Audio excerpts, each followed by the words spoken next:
Alors, bonjour tout le monde, bienvenue au quatrième épisode de la saison 3 d'Autour du traducteur ou de la traductrice. Alors aujourd'hui, c'est le traducteur qui va parler, mon invité, Frédéric Demers, titulaire d'un doctorat en histoire et qui a parti d'un parcours qui va nous décrire, qui ne l'amenait absolument pas vers notre profession de traducteur ou de réviseur. Il va nous exposer son parcours qui est très intéressant. Et si vous avez, c'est ça, des questions, comme je disais un peu avant qu'on commence, vous pouvez les mettre dans la bulle de conversation et Frédéric, qui a déjà été professeur pendant 4 ans, comme on va le voir, est tout à fait à l'aise pour répondre à vos questions en direct ou sinon, on peut y répondre à la toute fin. Ce sera comme vous voulez. Le but de la rencontre aujourd'hui, avant de laisser la parole à Frédéric, c'est pour nous sensibiliser au fait que pour faire face à l'intelligence artificielle, on doit se démarquer par nos compétences encore plus que jamais parce que, on le sait, beaucoup de traductions se font maintenant très bien par ChatGPT. Les clients s'en contentent. Donc, il faut qu'on se démarque et je trouve que par son parcours, euh, Frédéric se démarque. D'ailleurs, les derniers épisodes tournaient autour de cet aspect-là, comment on peut se démarquer par nos compétences. Et on va voir que dans le cas de quelqu'un qui a fait un doctorat, il apporte énormément de compétences et de c'est ça, qui vont être vraiment intéressants pour nous dans la conjoncture actuelle. Alors, Frédéric, je te laisse la parole. Je pense que j'aimerais ça que tu commences à nous parler de ton parcours de doctorat pour qu'on puisse savoir qu'est-ce que tu as fait avant. Alors, d'abord, bonjour Sylvie, bonjour tout le monde. Merci beaucoup de cette invitation. Euh, je suis un autodidacte, comme tu l'as dit. Et, quand on étudie l'histoire, les époques passées, on se rend compte qu'à chacune de ces époques, il y a eu des gens qui ont pronostiqué l'avenir, qui ont tenté de l'imaginer, et de toute évidence, l'avenir a le don d'échapper au scénario qu'on lui dessine et qu'on fait pour lui. Puis l'avenir n'est jamais vraiment ce qu'on avait imaginé. Puis on sait tout. On a en tête ces représentations de l'an 2000 qu'on avait dans les années 50 ou tout ça. Et bon, ben, mon parcours est le reflet de ça parce que ça ne représente absolument pas ce que je pouvais imaginer quand j'avais 20 ans et ma vie n'est pas devenue, ma vie professionnelle, j'entends, n'est pas devenue ce que j'aurais cru. Donc, je suis un autodidacte. Moi, j'ai fait des études en histoire au baccalauréat, à la maîtrise et ensuite au doctorat, avec l'intention très claire de devenir professeur à l'université, professeur-chercheur. Ça correspondait non seulement à mes intérêts, mais ça correspondait à mon tempérament aussi. Un travail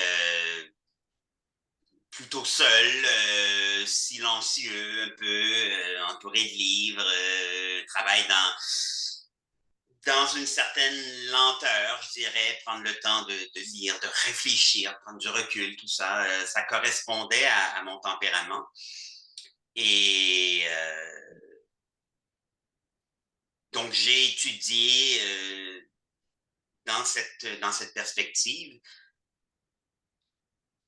J'ai Et, presque... et, et, et là, justement, dans ta thèse de doctorat, donc je vais mettre le lien sur la chaîne YouTube de Tradinter Formation, t'as traité plus particulièrement, ben, à la maîtrise, tu as traité déjà de Céline Dion et Oui, la alors, façon dont elle était ancrée dans la modernité et dans le patrimoine, hein? C'est un peu ouais, ça, hein? alors, ouais, si on...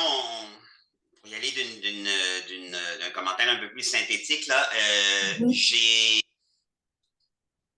à la maîtrise, au doctorat, j'ai suivi mes intérêts, j'ai fait des choix qui n'étaient pas nécessairement très gagnants à long terme. C'est-à-dire, j'ai choisi des sujets particulier qui n'était pas inscrit nécessairement dans une époque très précise, plutôt que d'y aller pour un choix plus politique, de suivre la tendance de ce qui se faisait en histoire et de m'assurer de me faire des contacts, de placer mes pions et tout ça. J'ai découvert à la fin de mon baccalauréat un professeur qui avait son poste permanent, il était bien stable, il pouvait un peu explorer tout ce qu'il voulait et il avait des intérêts comme la conscience historique au Québec, le rapport entre l'histoire et la mémoire, la notion de temps en histoire, des choses comme ça. Et j'ai décidé, en parlant, quand je l'ai approché pour un sujet de maîtrise, il m'a dit, vous savez, là, on est en 1996, Céline Dion était comme dans sa carrière en pleine. Sa carrière est en plein essor. Oui. Là, alors, il me dit, Céline Dion, hein, c'est un peu comme à cheval entre, pas elle, mais le discours qu'on a sur elle dans les médias au Québec est un peu à cheval sur ces deux univers, le Québec un peu traditionnel, canadien-français, folklorique, la grosse famille, tout ça, la présence de la mère très importante, l'enracinement dans quelque chose de très, très, très spécifique. Et puis, un autre volet qui est plus universel, qui est le Québec gagnant, moderne, ouvert sur le monde, qui dame le pion aux Européens, aux Français en France, aux Américains aux États-Unis, tout ça, et qui utilise l'anglais, mais sans se soumettre. Bref, il dit ça pourrait être intéressant d'étudier ça un peu, puis de voir comment, à travers elle, on fait jouer de façon concurrente et on équilibre deux représentations du Québec un peu, quelque chose de très spécifique et quelque chose de plus universel. Et donc, ça a été mon mémoire de maîtrise que j'ai fait de 96 à 98, donc au fond jusqu'à la fin de la décennie, qui a culminé avec le film Titanic, puis le succès colossal et vraiment l'apothéose, parce qu'en 1999, si je me rappelle bien, elle a décidé de prendre une pause pour avoir des enfants. Donc, et moi, j'ai étudié, donc, au fond, le discours de presse de 1990, quand elle a lancé son premier disque en anglais, jusqu'à la fin de la décennie. Montrer comment elle avait surmonté comment, en fait, le discours sur elle avait changé. Au début, beaucoup de gens l'ont snobé. Progressivement, on s'est ralliés. C'était fascinant de voir comment, au début, dans les articles, les titres d'articles, on l'appelait Dion ou Céline Dion, puis à la fin, c'était toujours systématiquement Céline, ou même notre Céline. Mais tu sais, c'était... Normalement, quand un titre d'article de journal fait référence à quelqu'un, on n'utilise pas que le prénom. T'sais? Même pour Maurice Richard, même pour Guy Lafleur, mais elle, c'était Céline. Il y avait une appropriation qui était très forte. Bon, bref, c'est ça. Même, tu disais qu'en France, elle s'exprimait en québécois. Là, oui, absolument, absolument. Elle ne se forçait pas pour adapter son accent à l'accent. Exactement, et c'est une des choses. Et c'était très bien reçu, là, il n'y avait pas de problème. C'était très bien reçu, mais ici, au Québec, c'était comme on soulignait ça, qu'elle était toujours authentiquement québécoise. Puis qu'elle arrivait sur scène à New York pour réclamer un prix. Puis elle commençait, ou en tout cas à un moment donné, son discours, elle disait en français avec son accent d'ici, merci tout le monde à la maison, merci. Il y avait cette idée d'une authenticité québécoise, mais québécoise, canadienne-française, quelque chose de très enraciné, unique, hein, qui rayonnait, dans le monde entier.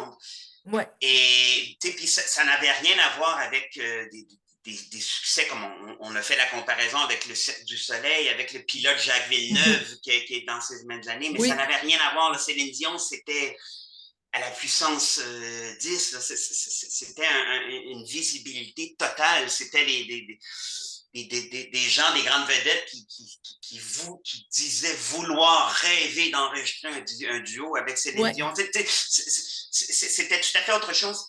Et on dit, c'est ça, Céline Dion qui est partie de rien. Donc j'ai étudié ça, cette espèce, le discours qui enracinait dans un passé très canadien-français, et qui faisait écho à un autre discours sur l'identité québécoise qui est plus celui de l'après-révolution tranquille, le Québec moderne, tout ça.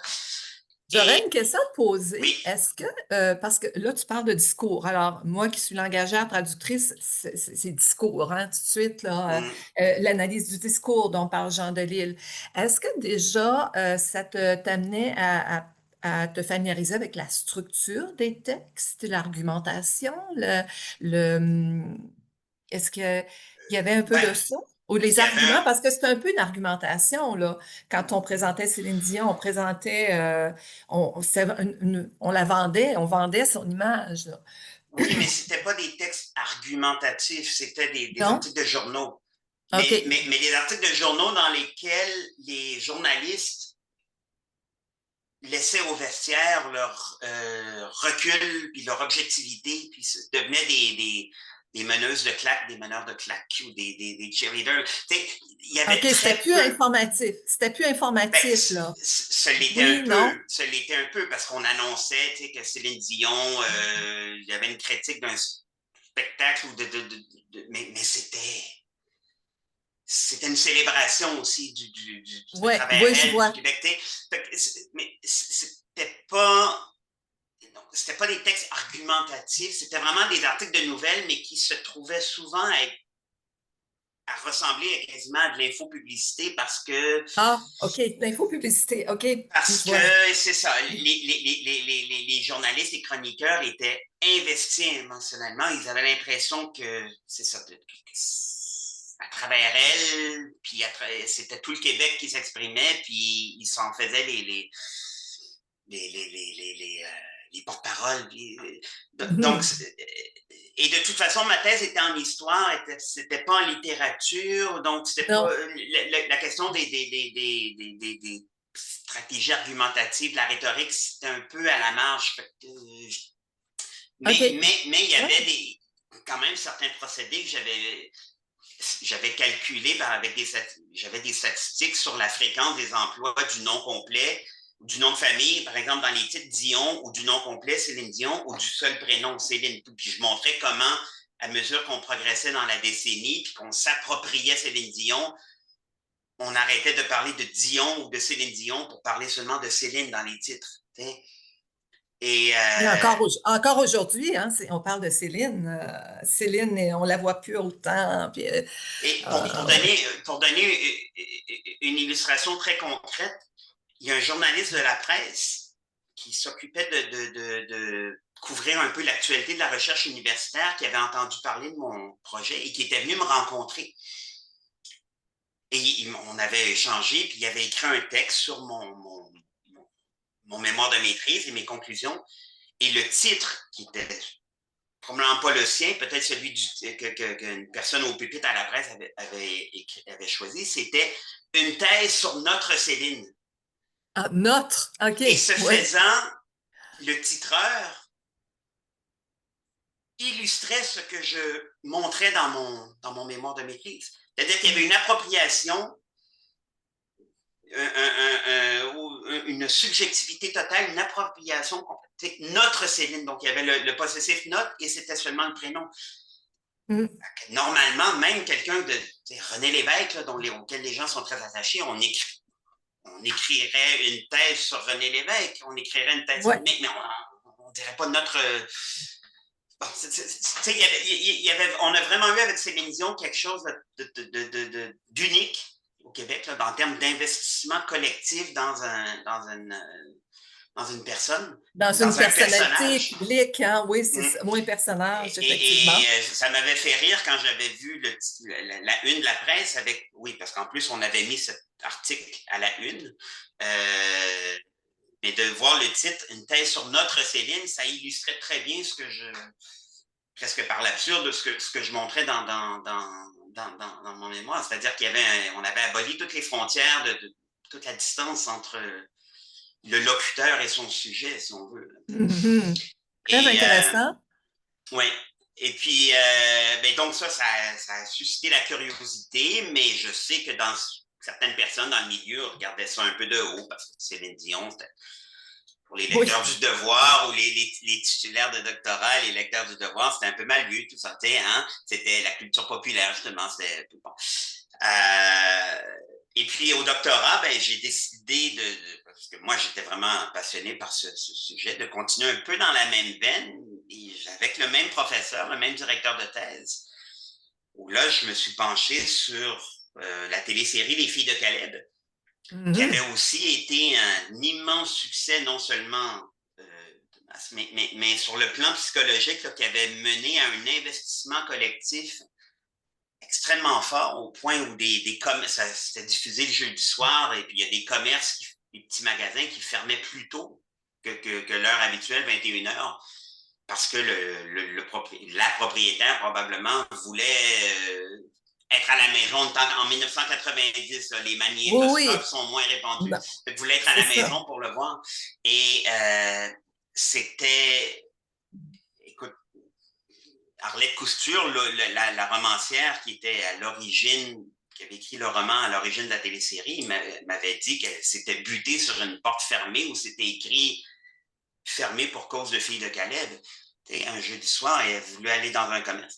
Et c'est ça, et le lendemain, le grand plaisir, c'était d'en parler. Hein? Oh, tu as vu ce qui s'est passé, puis mon Dieu, qu'est-ce qu'Émilie va faire? Il y avait un moment, la télévision permet ça, c'est que tout le monde, à l'époque en tout cas, Oui. tout le monde regardait en même temps quelque chose. C'était une sorte de Aujourd'hui, la communion. télévision est moins présente chez les jeunes Évidemment, générations, mais puis c'est ça. aujourd'hui, on regarde beaucoup en différé parce que c'est Et des voilà. émissions qui sont déposées sur des plateformes, puis on regarde quand on veut. Mais je plains la jeune génération qui n'a pas connu ça. Mm. Les filles de Caleb, moi, je ne l'avais pas regardé à l'époque, mais un an plus tôt ou 2 ans plus tôt, c'était Lancé compte pour les adolescents, les garçons adolescents comme moi. C'était Lancé compte, ou c'était Rock et Belles Oreilles.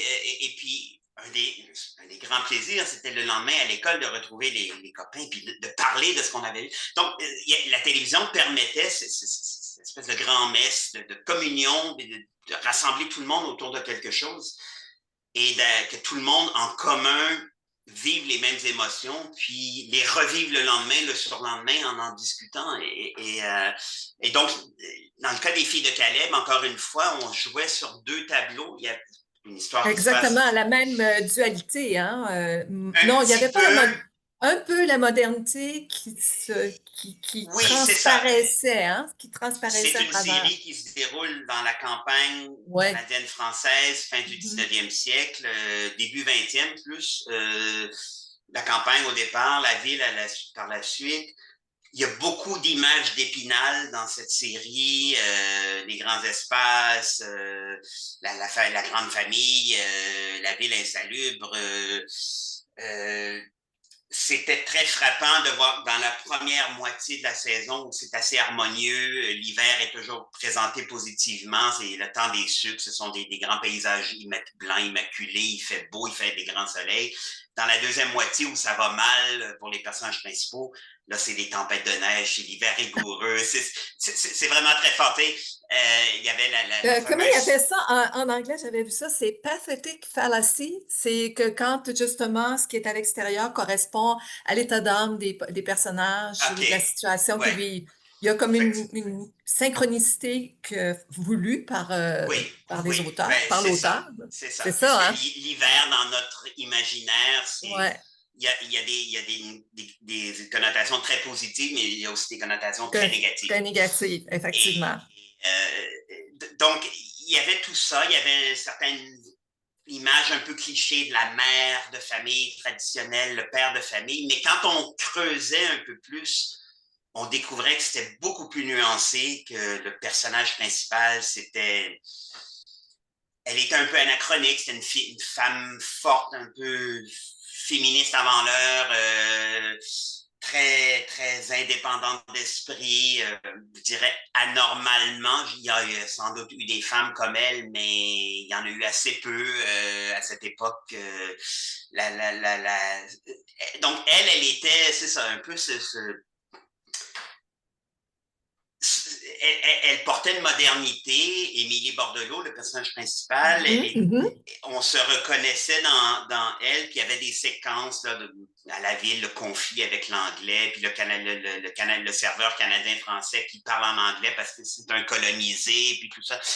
Et puis, en fait, on reconnaissait toutes sortes d'archétypes. C'était très enraciné dans un particularisme canadien-français, mais avec des éléments de modernité, d'affirmation de soi. Chez Céline Dion, dans le discours sur Céline Dion, et là, il y a l'affirmation de soi, individuelle ou collective. C'était très Et fort. le rôle des hommes qui était perçu comme c'était la mère qui était très présente à la maison, puis les hommes qui parlaient très peu, Et c'était le rôle plus des hommes nuancé que aussi. ça, là. C'était plus nuancé que Dans, ça. oui, exactement. Et il faut se rappeler que la série, elle est diffusée d'octobre 1990 à février 1991. Et ça, c'est une époque qui est d'une très grande crise politique au Québec. L'après lac Meach, l'échec Ah oui. de l'accord du lac Meach faisait que l'appui à l'indépendance était dans les 60. À un moment donné, un sondage avait donné 66%, mais c'était très Mhm. fort. Et on avait cette série qui était donc, parlait indéniablement de nous, les Canadiens français, parce que c'était ancré dans le paysage avec beaucoup, beaucoup, comme je dis, d'images d'épinal, de clichés un peu. Mais au centre de ça, on avait un personnage qui était déterminé, l'affirmation de soi, qui se laissait pas marcher sur les pieds.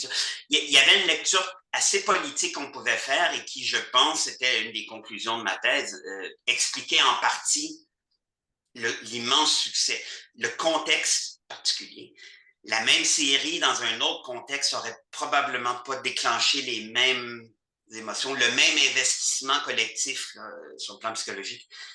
Et, Ah, c'est intéressant. et Donc, par les ailleurs, c'est une événements série. politiques, si je me rappelle bien, il y avait eu la nuit des longs couteaux, hein, la Ah, ça, nuit, c'est c'était ça, hein? 1982. Ça, c'est bien avant. Ça, c'est bien OK. avant. C'est bien avant. Ça, c'est OK. l'accord Puis du là, le lac lac Meach Meech, ça, c'est plus devait, tard. c'est ça, OK. permettre au Québec de signer la Constitution canadienne, puis ça avait été finalement euh, rejeté, notamment parce que Pierre Trudeau et ses épigones avaient monté une cabale contre ça. Et bref, il y avait une tension très, très forte entre, disons, le Québec, et même le Québec français et le reste du Canada. Puis Ouais, ouais. la série, par hasard, parce que le scénario est écrit en 1900, le tournage est en 89, le scénario est écrit Mhm. 88-89, par hasard, Est ça arrivé au collait très moment bien où le lac Meech. à Ouais, OK. l'actualité, et je pense qu'il y a eu une lecture politique au-delà des qualités indéniables que la série avait. C'était très bien joué, c'était un gros budget, Mhm, mhm. c'était 20 épisodes, ce qui était normalement une série ça durait une saison ou une demi-saison, donc 13 épisodes ou 10. Lancé compte, c'était des saisons de 13 épisodes. Là, il y en avait 20. Ouais. Et c'était plus long, c'était un grand déploiement. C'était bien joué, c'était bien écrit, il y avait beaucoup de qualité. Mais je pense que le contexte particulier de l'après-Nietzsche a permis une lecture à des degrés plus profonds. Et fait que ça, c'est l'essentiel de ma thèse, qui n'a pas été publié parce que les éditeurs ont dit, bah, nous, des livres de 350 pages, maintenant, on n'en publie plus, ça se vend pas, il n'y a pas de marché pour ça. Fait que j'en ai tiré quelques articles, mais j'ai pas publié la thèse et ça a toujours été un grand chagrin parce que j'avais l'impression d'avoir démontré quelque chose de très pertinent, d'assez important pour Donc, expliquer. tu étais, en fait, tranquillement, pas vite, tu étais de plus en plus dans l'écriture. Ah Parce que oui, tu oui, avais oui, la thèse de doctorat, à la maîtrise, on écrit, là, mais au doctorat, on écrit encore plus, et oui, puis oui. beaucoup de recherche. Donc, tu développais aussi ta rédaction. C'est des Ah oui, compétences que tu as développées et une résilience, parce qu'à un moment donné, tu t'en allais dans des domaines tu étais peu orthodoxe pour l'époque, parce que, comme tu dis, en histoire, c'était plutôt mettons, 1875 dans telle région, Gaspésie, c'était comment ça se passait. Et toi, tu sortais complètement des sentiers battus, là, avec moi je ton sortais, approche. moi, je ne suis pas allé dans des fonds d'archives. OK, J'ai OK, essayé, c'est ça, oui, parce que oui. ma source, c'était 20 cassettes vidéo d'une série télévisée. OK? Est-ce qu'on peut la voir quelque part, cette série-là? Est-ce que je pourrais mettre le lien sur on pourra s'en parler après coup, là. Je Tu ne vois, sais je pense pas. à ça en t'écoutant parler, là. Je ne sais pas. Je ne Je vais sais faire pas une où on recherche. peut, Je vais faire une recherche et puis je mais le dis, on pourra le mettre ouais. si c'est possible. Ma Oui. source, c'était 20 cassettes vidéo. C'était le scénario aussi. J'avais obtenu de la compagnie de production le scénario, là, donc un gros paquet là, de feuilles, les épisodes là, avec lesquels les acteurs avaient travaillé pour avoir bon, toutes les répliques écrites. J'avais Ah demandé oui, à la mon compagnie de Dieu! production Oh, si je pouvais avoir accès à leurs archives au moment de la production. Ils m'avaient dit non, c'était confidentiel. J'avais écrit à oui. Radio-Canada qui avait été impliqué pour avoir accès aux archives. J'ai jamais eu de réponse. Euh, OK, fait, je suis pas allé dans des dépôts d'archives. T'sais. OK. Puis à la maîtrise, mes sources, c'était des articles de journaux, la presse, le Journal de Ça, Montréal, c'était le plus, oui, Soleil, c'était plus l'actualité. simple. Mais là encore, je n'étais pas allé dans des dépôts d'archives. Je me suis retrouvé avec un doctorat en poche. J'avais étudié des phénomènes qui n'étaient pas inscrits dans une époque particulière. Et oui, c'était comme très contemporain, mais mon sujet, Mhm. c'était pas l'histoire contemporaine, c'était la conscience historique, c'était la représentation de soi, le rapport au passé, les, euh, certains stéréotypes, pas stéréotypes, mais certaines images fortes du passé qui perdurent. Ça, c'était la mémoire. Et j'avais pas, j'étais pas allé dans les archives. Fait que au fond, sur le marché de l'emploi, je n'étais pas concurrentiel. Okay? OK. Par la...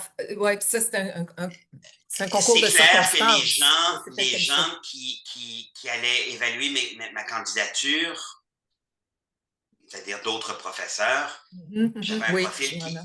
qui avait rien à voir et il y aurait pu avoir dans un département, sur un comité, une personne très ouverte d'esprit qui aurait dit wow, ça c'est intéressant, puis on va le. Mais les, les dés étaient un peu pipés contre moi parce que j'étais vraiment pas dans le profil qui est recherché. Et j'ai dit tout à l'heure, ben, c'est ça, certaines personnes dans le milieu avaient comme regardé de haut mon mémoire de maîtrise parce que Céline Dion, c'est de la culture populaire. Tu peux imaginer ce qu'ils ont pensé d'une recherche sur une œuvre de télévision. La C'est ça. télévision, c'était pas bien vu en général par les intellectuels, c'est une perte de temps. Donc, consacrer une thèse de doctorat à une émission de télévision populaire, quelle est l'utilité? Il valait C'est mieux ça. Ah, consacrer ça au poème pour de certaines Paul Marchand. Oui, personnes. oui. C'est ça, mais c'est ça. Et Puis il y a toujours l'exigence pour que l'université aille chercher de l'argent, des subventions auprès du gouvernement, ben il faut que ça soit justement plus dans des domaines. Moi-même, j'ai eu le même problème. J'ai jamais été engagée comme professeur après avoir fait mon doctorat. Puis la raison pour laquelle, pourtant, j'ai postulé, c'est que j'ai adopté une approche neuropsychologique, la traduction de l'interprétation. Alors que pour avoir des subventions, ben il faut travailler le côté linguistique de la oui, traduction. oui. Là, je le dis aujourd'hui en 2 minutes et demie, là, mais ça m'a pris des années avant de comprendre ça, puis avoir cogné Mm, à plusieurs portes. Puis il y a une autre chose qu'on ne nous dit pas aussi, c'est que, puis on te l'a pas dit à toi non plus, c'est que en fait, les chances d'avoir un poste de professeur-chercheur sont très minces quand on commence notre doctorat. D'après les statistiques, c'est une personne, un titulaire ou une titulaire de doctorat sur 5 qui va avoir oui, un poste de professeur ou de chercheur. Alors, oui. tu as été pris dans la même, par Oui, oui. le côté novateur de ton approche. Ça t'a fermé certaines portes comme moi aussi, là. Mais on fait autre chose, là. Mais certainement, mais évidemment, quand il en était question, mon directeur disait, ah, mais vous savez, il va y en avoir des postes, il va y en avoir qui vont s'ouvrir. Ah, la même chose, moi aussi, je me suis fait dire la même chose. Mais c'est ça, il y a eu quelques postes qui se sont ouverts, mais il y avait tellement de doctorants et de docteurs que Et c'est paradoxal parce que, les chances d'obtenir un poste étaient vraiment minces. Puis moi, ben, c'est ça. J'ai tripé, comme on dit en bon québécois, pendant mes études parce que j'ai vraiment aimé ce que j'ai fait. Puis j'étais bien là-dedans. Mais c'était pas gagnant comme choix, c'est clair. Tu C'était. as eu une période comme on a tous, tu as fait preuve de beaucoup de résilience pendant ton doctorat parce qu'on passe tous par une période. J'écoutais Boucard Diouf aussi, qui a fait un doctorat, lui, à Rimouski, là. Puis, à un moment donné, il était sur le point de. On dirait qu'on passe tous par une période où on lâche, où on continue pas. Tu as passé par cette période-là. Moi, j'ai passé aussi par cette période-là, mais j'ai tenu le coup. Donc, on fait preuve à ce moment-là de beaucoup de résilience. On développe notre résilience. Mhm. Oui, oui, moi, je suis tombé en dépression à un moment donné. Mhm. Je suis tombé en dépression à un moment donné, puis c'est venu très proche du moment où j'aurais mis la clé dans la porte, si j'ose dire. Là. Vraiment, j'ai pensé à un moment donné là, très fort arrêter, puis je me suis accroché un peu parce que c'est ce que j'avais fait toute ma vie, des études, et il y avait peut-être un peu aussi bon, je n'étais pas institutionnalisé à proprement parler, mais il y avait cette réalité que j'étais dans mon élément aux études supérieures. C'est Euh, ça te soutenait, c'est que tu sentais que tu étais en cohérence oui, avec toi-même, avec tes il y avait, valeurs mais profondes. il y Oui, avait ça, mais il y avait aussi peut-être de façon moins glorieuse une certaine peur de quitter ce milieu relativement confortable parce que j'étais avec mes pairs, P-A-I-R.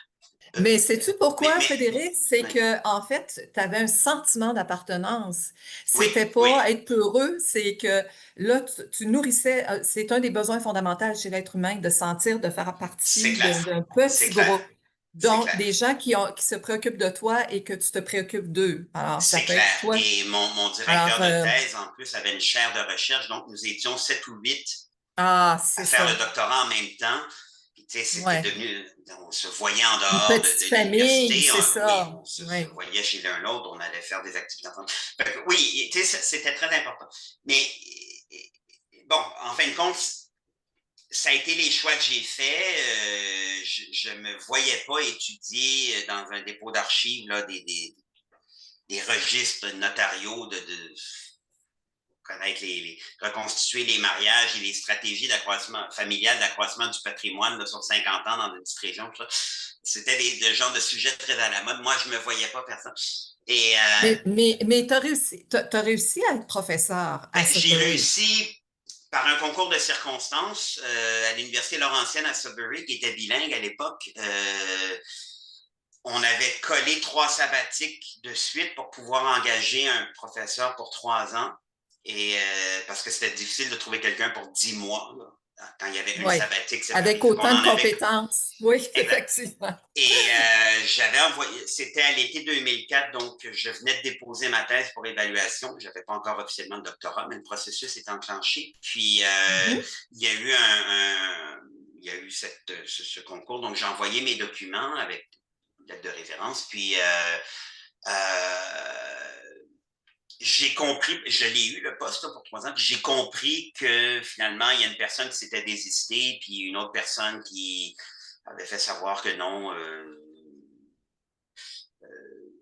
n'était pas vraiment intéressé à s'éloigner de Montréal ou de Québec pendant 3 ans. Fait que finalement, je me suis un peu par défaut retrouvé le seul candidat, fait qu'ils m'ont engagé. Euh, Aurais-je eu le poste autrement, je ne sais pas. Mais j'ai eu ce contrat, puis il y a eu une 4e année à cause d'un congé de maladie. Fait que pendant 4 années, de 2004 à 2008, j'ai été professeur en titre à l'université, mais avec un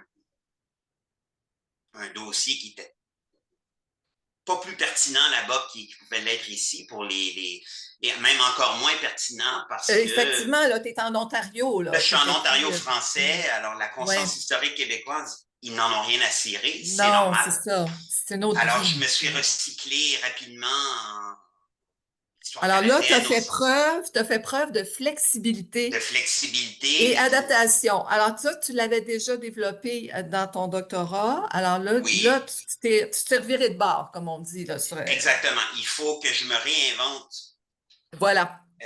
rapidement. Il y a quelqu'un déjà bon, qui enseigne l'histoire franco-ontarienne au département. Fait que moi, je me dis, ben, l'histoire de la télévision au Canada, c'est intéressant quand même. Puis, il y a eu quelques travaux qui ont été faits, mais pas beaucoup. Alors qu'au Québec, il n'y a aucun historien qui s'est intéressé à la télévision à part moi.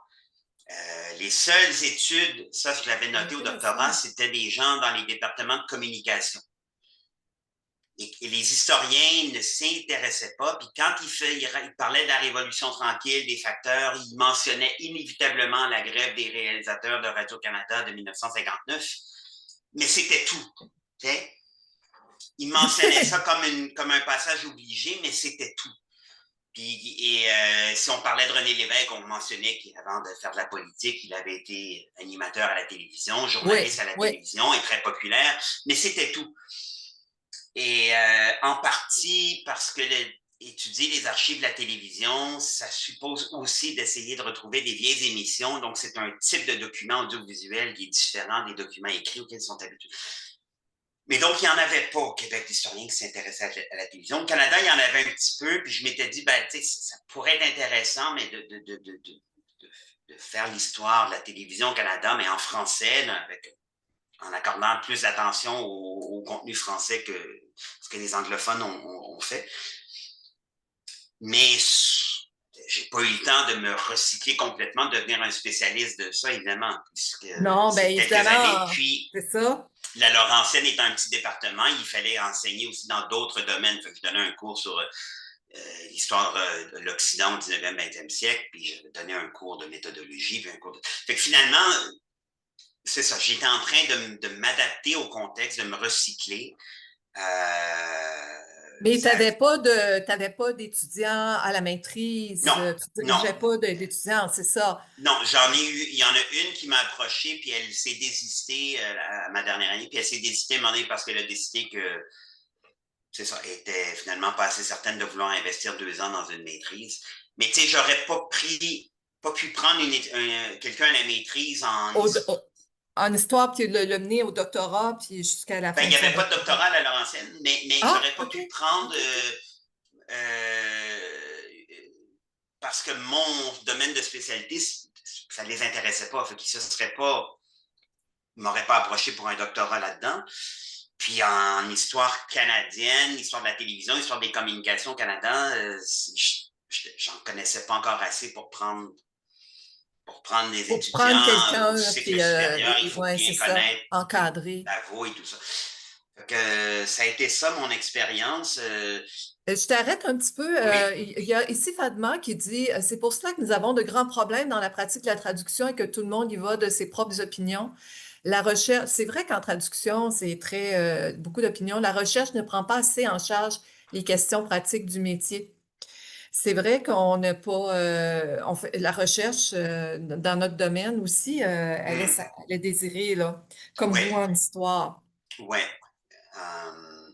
Fait que moi, je me suis retrouvé donc après 4 années, quand mon contrat est venu à échéance, à Sudbury, dans un milieu qu'on appelle minoritaire d'un point de vue francophone, c'est-à-dire où il y a une Mhm. minorité francophone de 25 à 30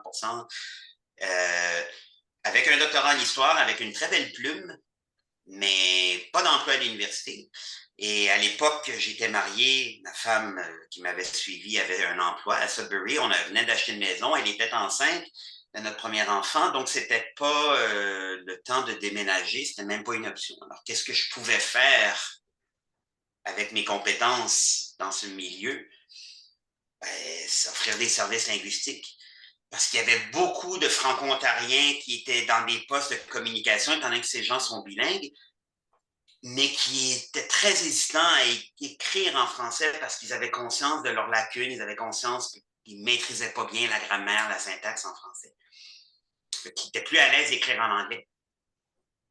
Alors, par le bouche à oreille, au début, j'ai obtenu mes premiers contrats, puis ensuite, j'ai pris un cours d'entrepreneuriat, puis j'ai fondé quelque chose d'un peu plus officiel, une petite entreprise officielle.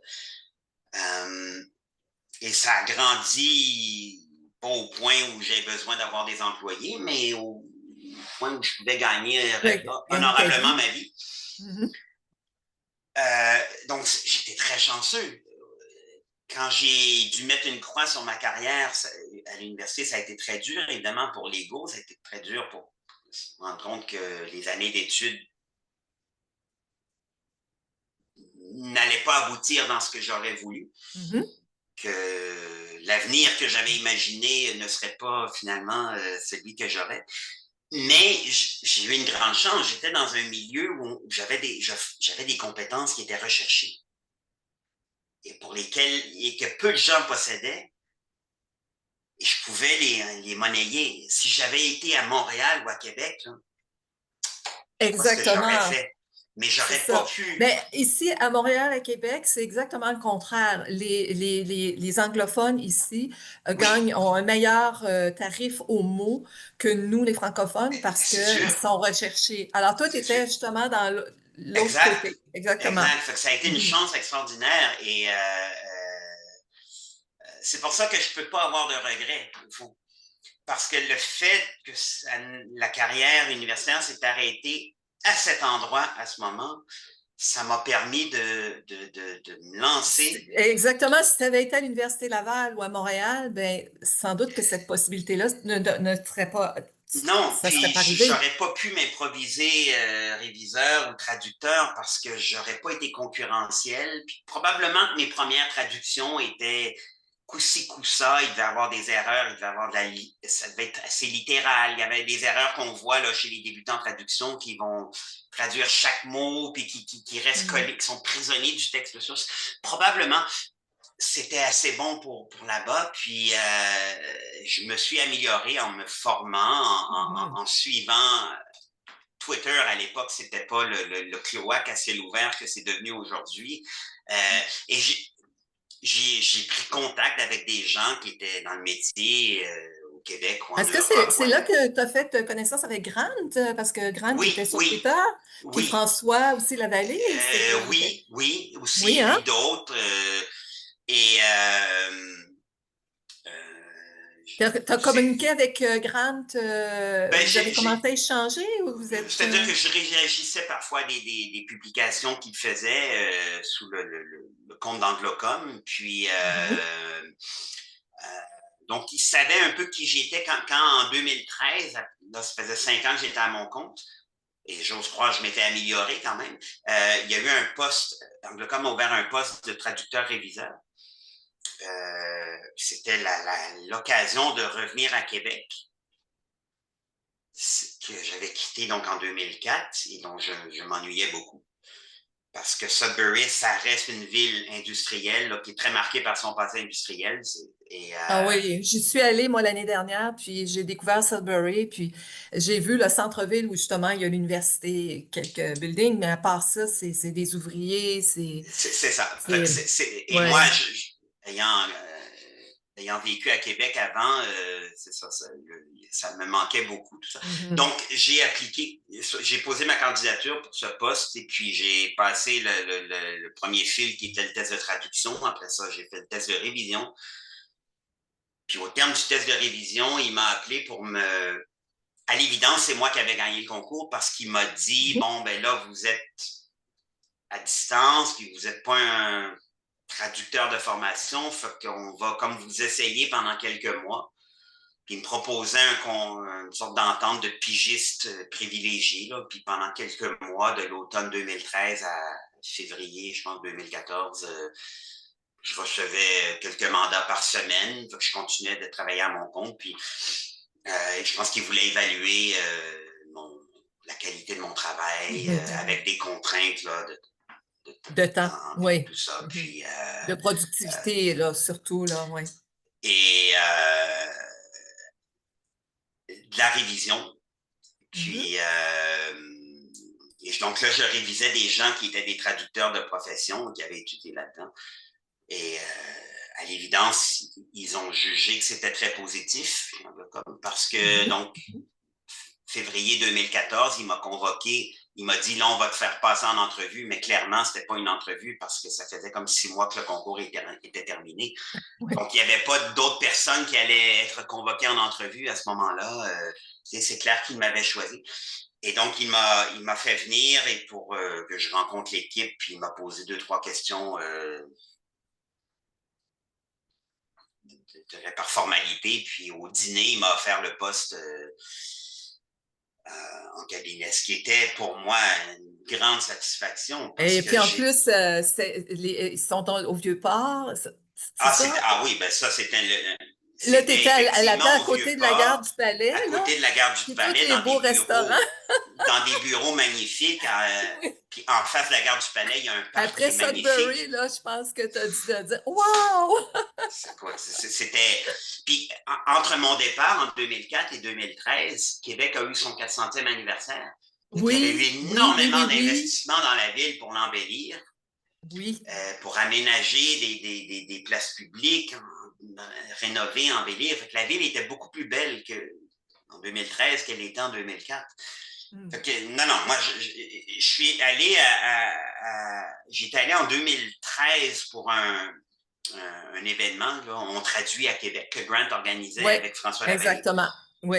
Et quand je l'ai revu en 2014, je lui ai dit, je lui ai parlé non, c'était dans ma lettre de candidature à l'automne 2013, je lui ai dit, j'étais à Québec justement cet été, puis j'ai eu un syndrome de Stendhal.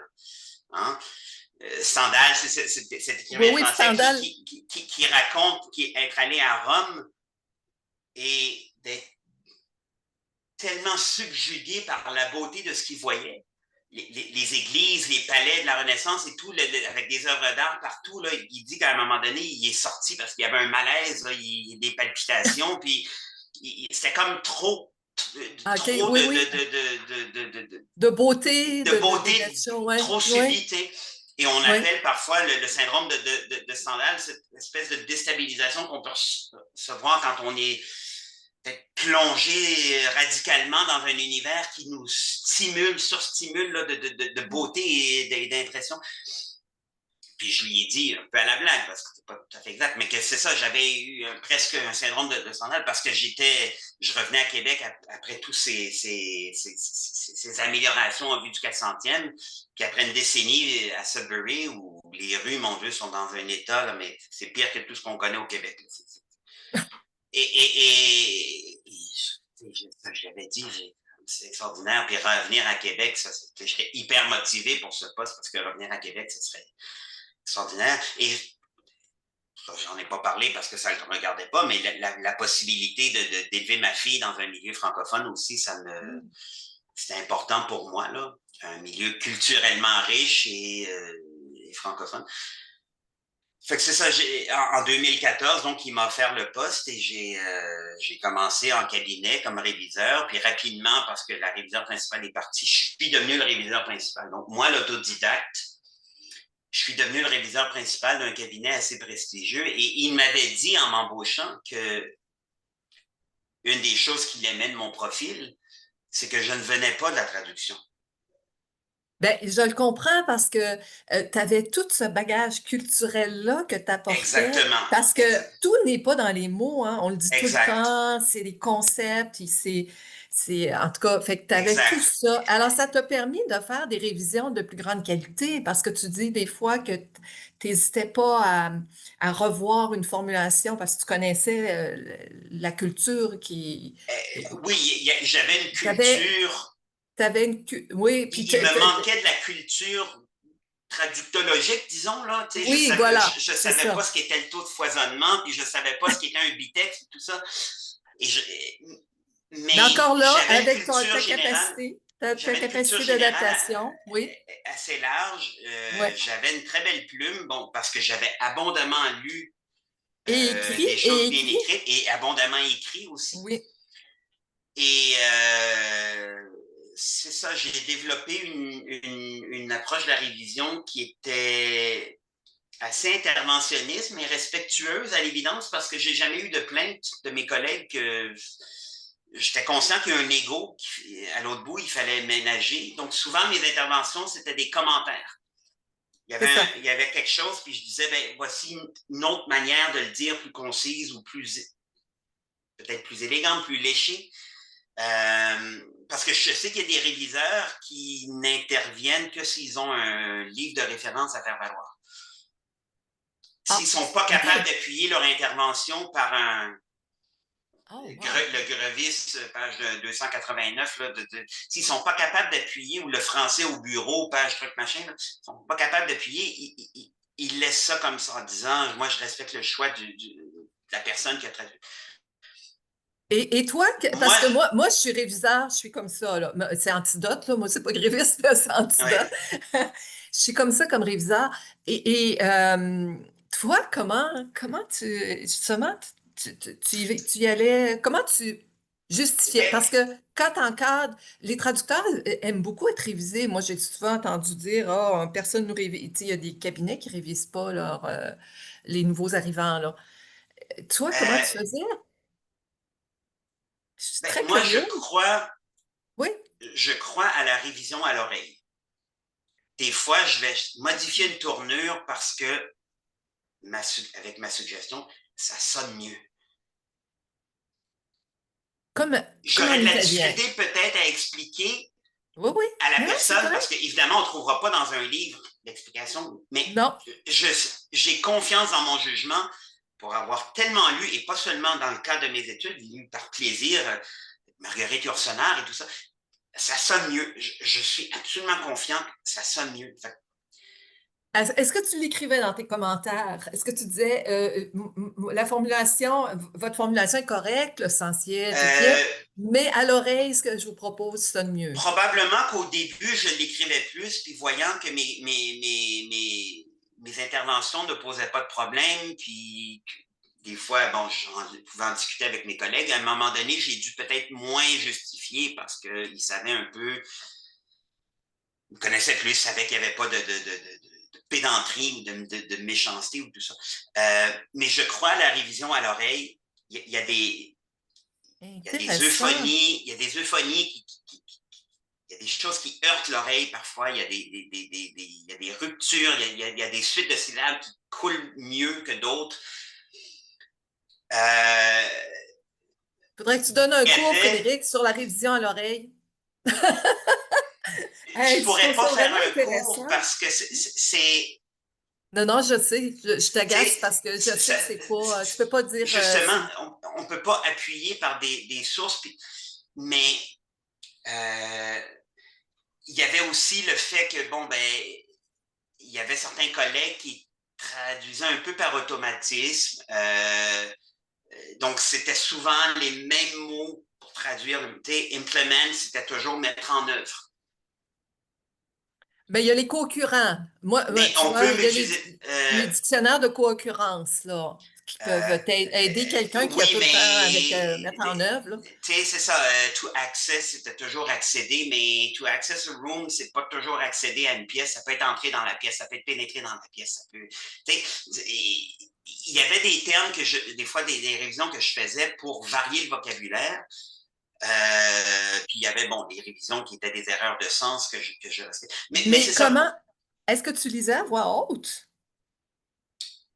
Ben, je me relisais un peu à voix haute, Non, ça. mais mettons que tu révisais quelqu'un, puis là, est-ce que tu lisais la phrase que la traducteur ou la traductrice avait écrite à voix haute pour dire, ou tu le reconnaissais que Non, la combinaison? non, je le reconnaissais. J'allais lire à voix haute, peut-être si il y avait quelque chose qui me faisait buter dans la phrase, mais que j'arrivais pas à identifier.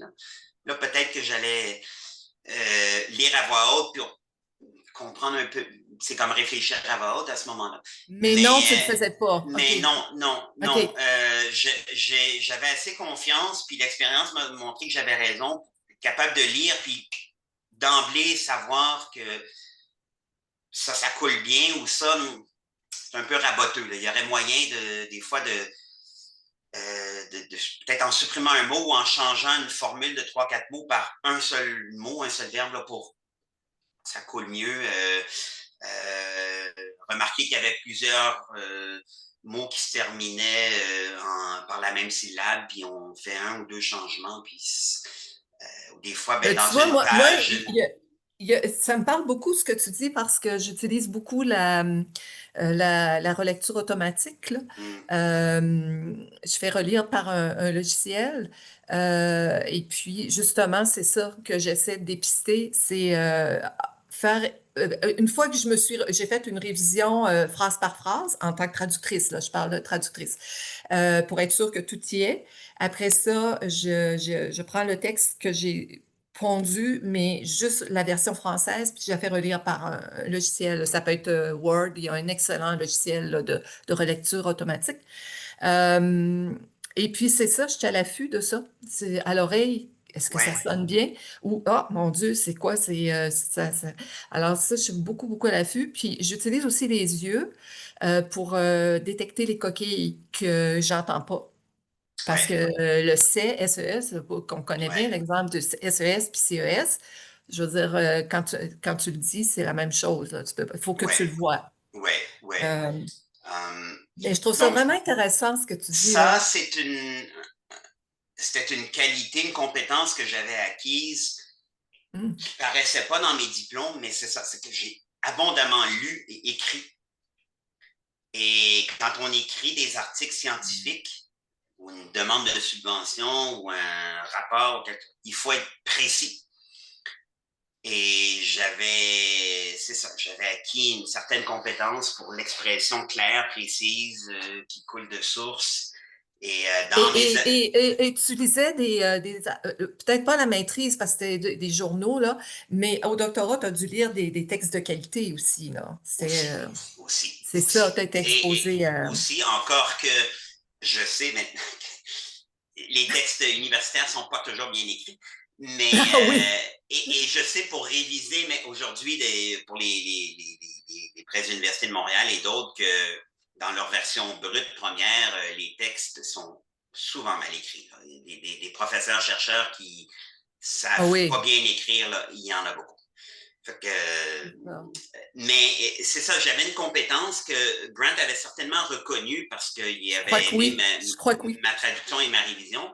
Et Grant, c'est ça, il aime la belle langue et son français est assez bon pour qu'il puisse facilement reconnaître un C'est texte. pas pour rien qu'il est grand ami avec François Lavallée, parce que François Lavallée aussi, Oui. tu as fait d'ailleurs Alors, un traduel là, oui, récemment, oui, là, tu m'as oui. dit. Et Ça, c'est une invention. Grant, c'est ça, il avait reconnu, je pense, que j'avais une belle plume, puis Hmm. ça a été, il m'en a souvent parlé. Il était conscient que j'apportais une qualité au texte, au Que d'autres texte. n'avaient pas. Et c'est ça, je révisais beaucoup à l'oreille. J'étais conscient néanmoins qu'il y avait une personne à l'autre bout qui allait recevoir la révision et qui allait choisir d'accepter ou pas. Donc, je ne Oui, changeais pas juste pour le plaisir de changer. Puis, je ne changeais pas ce que moi j'aurais dit autrement si c'était aussi bien. Parce qu'il y a ce piège aussi de dire, ah ben moi, la personne a utilisé tel verbe, mais moi j'aurais utilisé un autre, que je vais ouais, remplacer. Non, c'est pas ça. Euh, non. mais c'était ça. Puis ce qui me manquait en termes de bagage, je dirais terminologique, là, lié à la pratique de la traduction de la révision, je l'ai acquis au fil Ben du oui. temps. Euh, j'étais j'apportais quelque chose. Il y a une chose qui m'avait frappé quand je suis arrivé chez Anglocom et qui m'avait un peu déçu, c'est qu'il y avait dans l'équipe quelques collègues qui étaient des traducteurs que j'appelais alimentaires, c'est-à-dire des gens qui faisaient de la Hmm. traduction comme il En aurait fait autre quantité, le chose. volume. Et il faisait de la traduction de 9 à 5 ou de 8 à 4 et qui, après ça, passait à autre chose. Et il n'avait pas nécessairement une passion de la langue ou un souci de la langue. Moi, ça m'intéresse. L'étymologie m'intéresse beaucoup. Et quand on connaît un peu l'étymologie, parfois on va penser à des termes, des synonymes auxquels on n'aurait peut-être pas pensé autrement. Euh, puis j'aime, quand je découvre un auteur qui a une très belle plume, j'ai envie de le lire pour le plaisir de lire quelque chose de bien écrit. Mais il y avait des gens qui avaient un rapport tout à fait différent avec la langue. Pour eux, c'était un travail comme un autre. Puis, c'est sûr que moi, je venais donc d'un autre horizon, puis ça permettait à l'équipe d'avoir parfois Donc, je terminerai parce que déjà, on est rendu à la fin de l'entrevue. Je dirais que tu as fait valoir les compétences, la valeur de ton doctorat. dans le milieu. Peut-être pas consciemment, peut-être pas, mais Grant a vu la valeur de ton doctorat en faisant appel à des compétences que tu avais acquises au Il a doctorat. vu la valeur de ce que le doctorat m'a apporté. Oui, Néanmoins, euh, j'ai pas eu, mon traitement salarial était nullement influencé par mon éducation. la même chose OK? pour moi. Puis, C'est que non, on n'a pas, on va être choisi, mais on peut pas dire, ben parce que j'ai ces c'est études-là, ça. j'aurais droit à, il n'y a pas d'échelle salariale pour, alors que tu t'en vas dans la fonction publique, si tu as une maîtrise, Oui, t'attends, si tu as un mais doctorat, t'attends, ou à l'université, c'est pareil, là. oui. Et là, Mais, vers la fin, il avait parlé d'instaurer une échelle salariale là, plus stricte et puis quelqu'un avait demandé est-ce que le niveau d'éducation va être un facteur, puis il avait dit non, pas du tout. Fait que ça n'avait comme en soi pas de valeur à ses yeux, le doctorat, mais le doctorat m'avait apporté des choses qu'il a jugées il t'a importantes au moment de choisi. m'embaucher. Depuis, ben, j'ai eu certains contrats qui ont été directement liés à l'histoire. Je révise pour les presses de l'Université de Montréal. Je suis en train de mettre la touche finale à la traduction d'un article en histoire euh, qui va paraître, je sais pas, cet automne peut-être. J'ai traduit un petit ouvrage d'histoire, là, une centaine de pages. Il y a eu quelques contrats qui ont comme été directement liés à ma formation. Il y en a eu assez peu, mais j'ai des acquis en termes de curiosité, de lecture, des habiletés de lecture critique, de recherche d'information, puis c'est ça, de culture Tu as tout générale ce qui qu'il sont. faut, je vois là, tu as tout ce qu'il faut, toutes les compétences dans la nouvelle, dans la conjoncture dans laquelle on est, là, avec l'IA, face à l'IA. Il faut aller vers les clients directs de plus en plus parce que c'est ça qui est payant.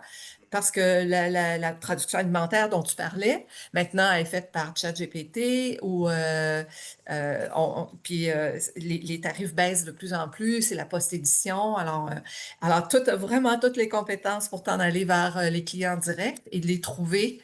C'est ça, là, le J'en ai défi, là. quelques-uns qui, assez peu, mais qui m'apprécient beaucoup. C'est pas facile de les trouver, puis c'est pas tous les clients qui vont juger qu'un doctorat en histoire est un atout pour traduire des textes Non, c'est dans ça. un C'est autre ça. Il domaine. faut que, en Fait fait, il faut que tu trouves ton client idéal. Moi-même, je travaille là-dessus. Ton client idéal qui va reconnaître tes compétences, justement, ton doctorat, qui va être prêt à payer ce que ça vaut ouais. par rapport tout en tenant compte du marché. C'est beaucoup ça. À partir du moment où tu as trouvé ton client, tu as défini ton client idéal, ben, à ce moment-là, tu peux aller chercher tes clients directs. Tu vas avoir quelqu'un aussi qui va te payer dans des délais, pas de 60 jours ou 90 Non, jours plus non, non, tard, là. Tu vas non, avoir non, non. quelqu'un qui va te payer au moins 30. Je sais pas, là, toi, moi, je demande 30 jours, là. Ouais.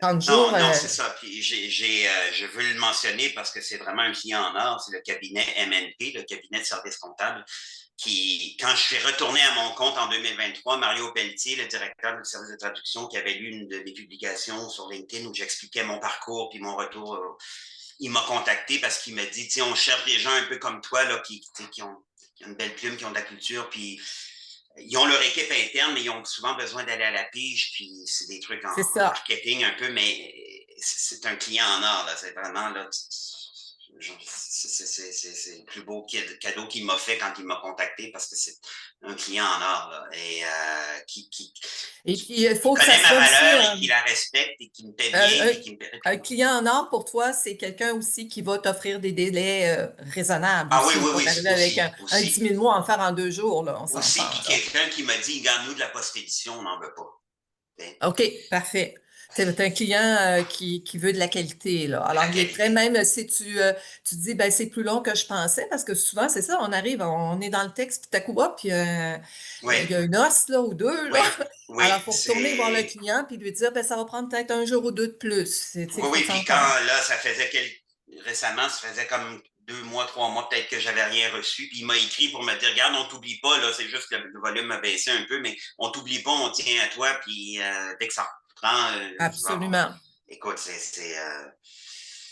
J'aurais pas Alors que eu. je pense que tu as fait ta place, mais il y a encore des choses. Moi, je pense qu'un jour, il faut falloir créer une société des traducteurs, un peu comme il y a le Collège des médecins qui s'occupe de l'ordre de la protection du public, mais il y a tous les ordres des spécialistes et tout ça. Nous, on n'a pas de société des traducteurs qui, justement, nous permettrait de faire valoir nos compétences et Non, c'est d'avoir ça. une rémunération ajustée, adaptée. C'est Alors, ça. ça, On c'est a un gros l'ordre qui manque protège le public, mais on n'a public, pas mais on n'a pas de société notre pour nous autres. association, Une notre association, lobby. c'est ça. Oui, oui, Moi, oui, je c'est pense, ça. j'en ai parlé d'ailleurs avec Donald Barabé, là. Lui, il est très pris par l'ordre, fait qu'il il a pas, il s'investit pas là-dedans, mais il a fait, il dit, ça serait facile à partir.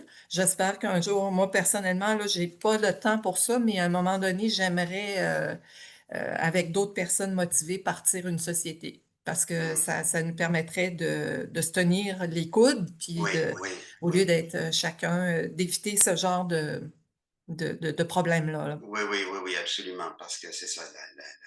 Il faut réagir, là, il faut se tenir la pression à la baisse sur les tarifs tout le temps. L'impression fausse que la machine peut faire aussi bien qu'un être humain. Ou qu'on peut Non, envoyer à un être humain ce que la machine a fait et que ça va être rapide à réviser. exactement. Ouais, Exactement. Là, de plus en plus, on va vers le tarif à l'heure pour le genre de situation que tu décris. Il y a Catherine Leclerc qui écrit beaucoup sur LinkedIn. Elle propose un tarif, elle accepte de prendre ce genre de texte-là, mais c'est 65 de l'heure. ouais. Voilà. C'est ça. Alors, il faut s'adapter aussi.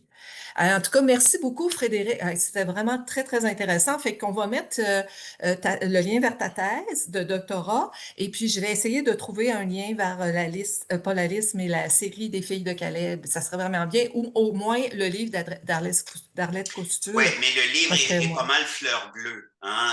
Ah oui? Oui, le scénario, une des raisons pour lesquelles peut-être des gens je ne jugeais pas ça pertinent. Le roman est assez fleur bleue. Ça visait vraiment un public féminin. Ah oui, oui, oui. C'est inspiré, c'est un peu sentimental. Le scénario a été beaucoup plus étoffé. Le scénariste, qui est Fernand Dansereau, est allé beaucoup plus loin dans certaines choses. Puis c'est